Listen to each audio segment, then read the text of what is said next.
Bueno, seguimos con la clase entonces de química. Seguimos con esta clase introductoria, la primera clase. Habíamos visto hasta la clase anterior los sistemas que podían ser homogéneos, heterogéneos, inhomogéneos. Y ahora vamos a ver cuándo una sustancia es pura. Generalmente una sustancia pura tiene una forma de materia homogénea, de composición uniforme e invariable, y las propiedades físicas y químicas son idénticas, sea cual sea su procedencia.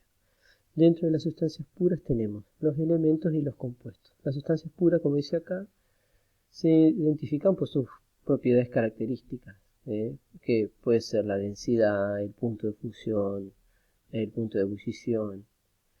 Tenemos, por ejemplo, el agua pura. Agua pura me refiero al agua sin ningún otro elemento disuelto en ella. ¿Sí? O no elemento, sino ninguna otra sustancia disuelta en ella. Es lo que comúnmente decimos o podemos comprar en una estación de servicio como agua destilada. A eso también se le llama agua pura. No importa de dónde salga esa agua pura, porque el agua pura yo la puedo sacar de destilar el agua del mar, o si se toma, qué sé yo, agua de una lluvia. Esa agua pura se obtiene de una determinada relación entre hidrógeno y oxígeno, o sea, dos átomos de hidrógeno y uno de oxígeno forman una molécula de agua. La densidad del agua pura es 1 kilogramo por litro, o sea, una botella de 1 litro de agua pesa 1 kilo, ¿sí? Tiene una masa, perdón, de 1 kilogramo. Recordamos que la masa es en kilogramos, gramos, no peso. Su punto de fusión, ¿sí? O sea, el pasaje del estado sólido a líquido es de 0 grados centígrados. Y el punto de ebullición, o sea, el pasaje de líquido a vapor, es a 100 grados centígrados a una atmósfera de presión. Esa característica, ¿sí?, hace que cuando cumpla con todas esas condiciones estamos hablando de agua pura. Si cualquiera de estas condiciones no se cumple, significa que el agua debe tener disuelta dentro de ella alguna otra sustancia y hace que cambie esas propiedades. ¿Cuáles son los elementos? ¿Cuáles son las sustancias puras? Tenemos los elementos y los compuestos. Los elementos, ¿qué es un elemento? Un elemento está formado por un solo tipo de átomos. Es como, hablando mal, sería como tener una bolsita con átomos, por ejemplo, de oxígeno. Una determinada cantidad de átomos de oxígeno me forma lo que es el elemento.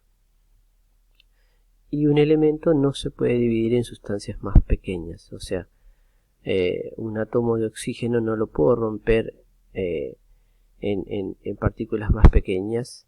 Lo puedo romper, pero dejaría de ser oxígeno, ¿se entiende?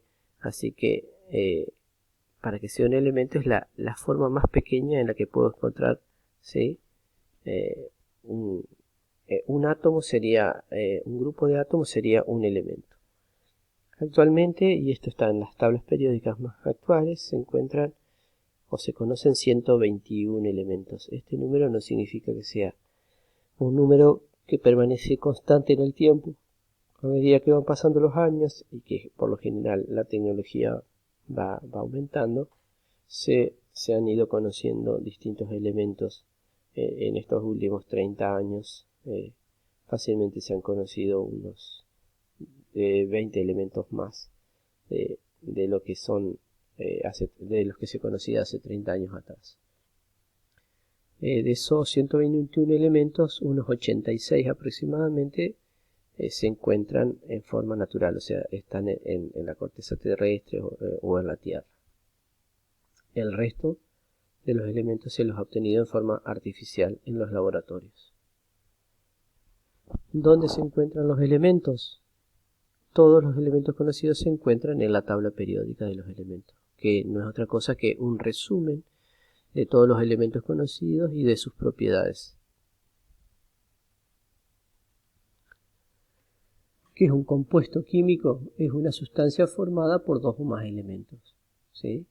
Por ejemplo, un compuesto químico sería el agua, que está formada por dos elementos, el hidrógeno y el oxígeno, en una relación definida. O sea, una molécula de agua está formada por dos átomos de hidrógeno y uno de oxígeno. Si esta relación cambiara, ya no sería agua. ¿Qué es una molécula? Es la entidad más pequeña posible en la que se mantienen las mismas proporciones de los átomos constituyentes de un compuesto químico. Por ejemplo, como decía recién, el agua está formado por 3 átomos, pero ¿en qué relación? 2 átomos de hidrógeno y 1 de oxígeno.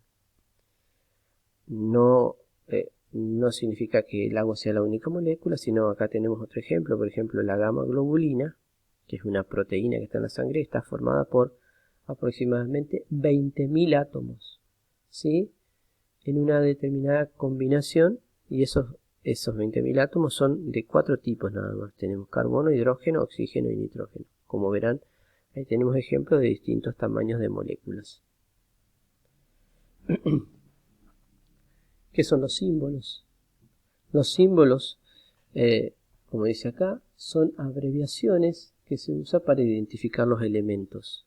Recordemos los 121 elementos de la tabla periódica. Por lo general, los símbolos coinciden con la primera letra del nombre. Por ejemplo, el carbono es la C, siempre en letra imprenta mayúscula. El oxígeno es la O, nitrógeno la N, hidrógeno la H, siempre recuerdo con imprenta mayúscula. El cloro ya tiene 2 letras. ¿Por qué? Porque no puedo poner la C porque ya la usó el carbono. Entonces uso las 2 primeras letras del nombre, Cl. En el símbolo la primera letra va en mayúscula y si tiene una segunda letra, esa segunda letra debe ir en minúscula para saber que estoy hablando del mismo elemento, ¿sí? El azufre es la letra S, no coincide con la A, pero ¿por qué? Porque en realidad muchos elementos se los conoce con el nombre en latín, griego, ruso, ¿sí? Entonces el azufre se conoce con el nombre de sulfurum. Por eso viene la S de símbolo, no se relaciona con el nombre en castellano. Bueno, el magnesio la Mg, como verán la primera letra en mayúscula y la segunda en minúscula. El aluminio 2 letras también, primera en mayúscula, segunda en minúscula. El cobre Su, porque viene del nombre cuprum. La plata Ag, porque viene de argentum. Oro Au, porque viene de aurum. Y el hierro viene de ferrum, por eso son los símbolos que se utilizan. Los símbolos de los elementos se usan como abreviaciones para nombrar el elemento, pero también se los usa en las fórmulas y ecuaciones para indicar una cantidad relativa fija del mismo. El símbolo suele representar un átomo del elemento. ¿Qué son las fórmulas químicas?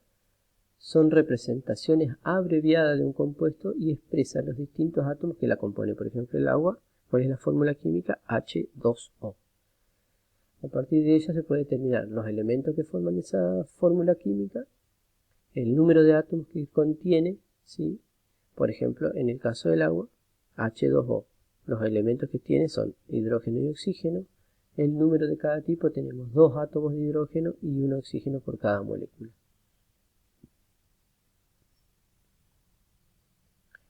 Las transformaciones que puede sufrir la materia. Siempre estamos en química. Existen 2 tipos de transformaciones. Las físicas, que se dice que las transformaciones físicas se produce una transformación cuando una muestra de materia cambia alguna de sus propiedades físicas, aspecto físico, pero su composición permanece inalterable. Por ejemplo, cuando se produce el congelamiento del agua o cuando el agua sólida, un hielo, se transforma en líquido, fusión.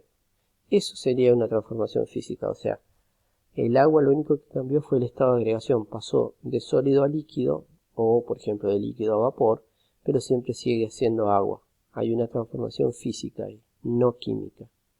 Mientras que en una transformación química, hablando en forma casi vulgar, sería una transformación química, tengo algo que después por algún proceso se transforma en otra cosa. Por ejemplo, si estoy cocinando y quiero hacer un pan, mezclo harina, sal, grasa, ¿sí? Agua, se hace una masa, después esa levadura se le agrega también.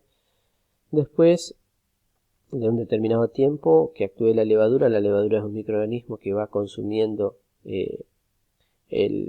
los hidratos de carbono y genera dióxido de carbono, que es un gas, y eso hace que la masa sea esponjosa y después de un tiempo se lo lleva a un horno a una determinada temperatura, y ahí la temperatura del horno provoca transformaciones químicas que hace que algo que por ahí no era agradable de comer, una masa cruda, se transforme en un pan que podemos comer con gusto. Una de las leyes que habrán visto en el curso introductorio es la ley de conservación de la masa de Lavoisier, y dice que es importante recordarla siempre. En un sistema cerrado, sin intercambio con el exterior, o sea, en un sistema cerrado no tiene que haber ni intercambio de materia ni de energía, la masa contenida en él permanece constante aunque se produzcan reacciones químicas en su interior. En una reacción química, la cantidad de materia de la misma al final y al comienzo de la relación es la misma. ¿Qué quiere decir esto? Que si tuviera un sistema cerrado y tengo 2 kilos de masa, en un sistema perfectamente cerrado, en un horno que no se pierda humedad ni nada por el estilo, yo debería obtener 2 kilos de pan al final. No es así, ¿por qué? Porque en realidad el horno es un sistema abierto, o sea, el agua que tenía la masa se va evaporando con la temperatura y se va al ambiente. Por lo tanto, si tengo 2 kilos de masa, no voy a obtener 2 kilos de pan. Voy a decir un número cualquiera, 1,9 kg o 1,8 kg de pan. ¿Por qué? Porque parte del agua que estaba contenida en la masa se evaporó a la temperatura del horno.